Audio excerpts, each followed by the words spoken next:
Hello, happy Tuesday. Welcome to Taboo Tuesday. Um, Today's episode is about asking for help, something that a lot of us don't love to do, but we all have to do it as humans. I want to start out by saying asking for help is a strength, not a weakness. It's really easy to fall into the thought patterns, into the narrative that, like, oh, I'm weak if I have to ask for help, I should be able to do everything myself. But nobody can do everything themselves, and people who ask for help in certain types of ways, in thoughtful and straightforward ways, can use help to their advantage. Think about people who have asked you for advice and how you were able to help them. You can think of times when you've had to ask your friends for advice and how our collaboration makes us a better society, right?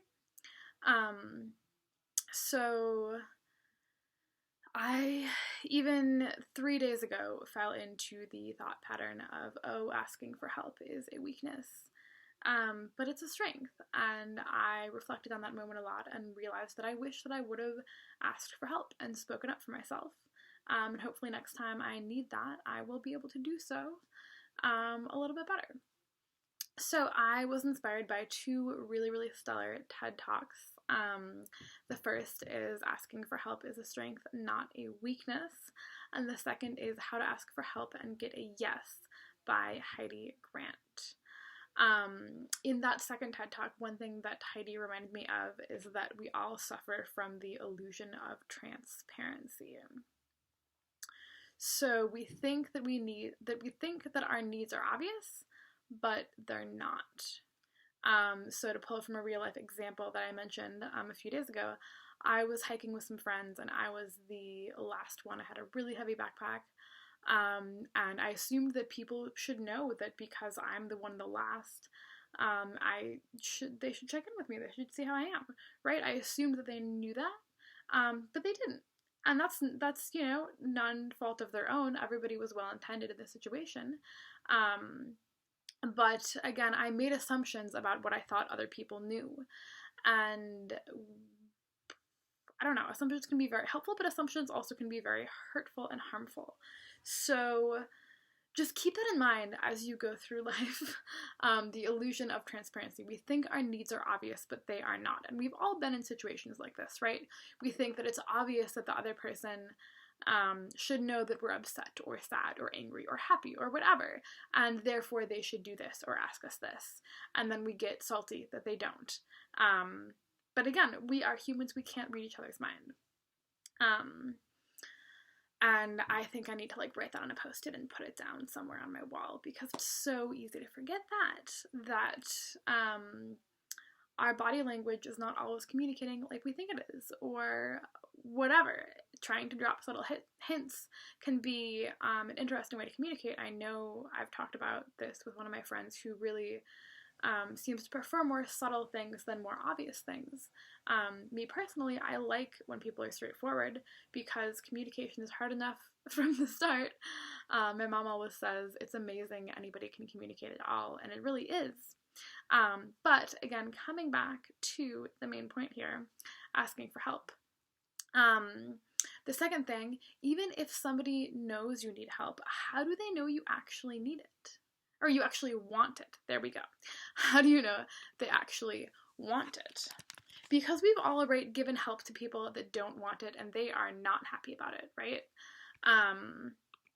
The example that Heidi gives in the video is her daughter comes down to get ready for school in the morning to eat breakfast.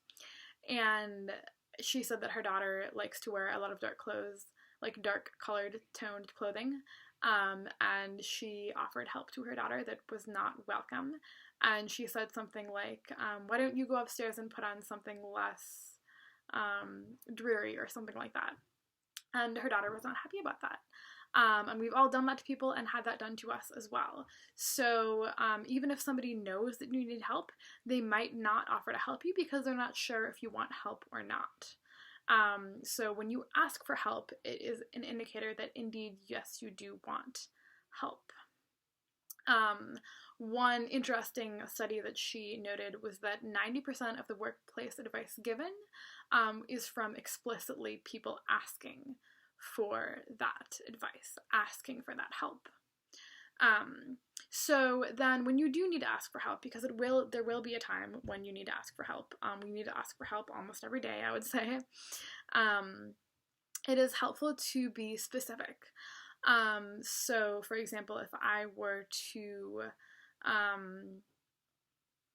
ask somebody to, I can't think of anything in mind that's not seemingly super strange in my brain right now, but let's say I ask one of my roommates to be tidier in general around the house.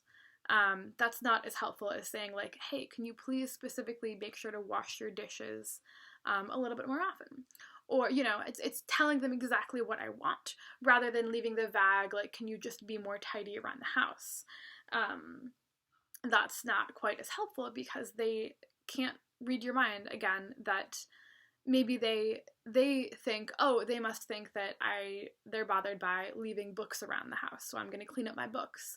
And maybe they don't think of the dishes. So the more specific you can be when asking for help, the more helpful to the person helping you. Again, sometimes you need to ask for help when it's a little bit vague. That's okay too. But if you can, try to be more specific as far as how you're asking somebody to help you, and exactly what help is it that you're asking from them. And you can think about the other position of somebody offering advice. If somebody says, like, how does one be happy in life? That's a pretty big question. But if somebody is asking, how can I be more happy in this one specific relationship with this one person? That's a little bit more specific, easier to give that help that is requested of you. Another few tips that she gives are avoid disclaimers, apologies, and bribes. So don't go up to somebody and be like, I'm so sorry I have to ask you this, but blah, blah, blah, blah, blah. That's hard when somebody is telling you, I really don't want to ask you this, but I'm going to, or I wish I could do this on my own. I would do this on my own if I could, but I have to ask you. That's not very fun from the person helping, from their perspective. She also says relationships have people that help each other, not transactions. So it's normal to help each other in friendships. That's part of qualities of friendships, is asking each other for help.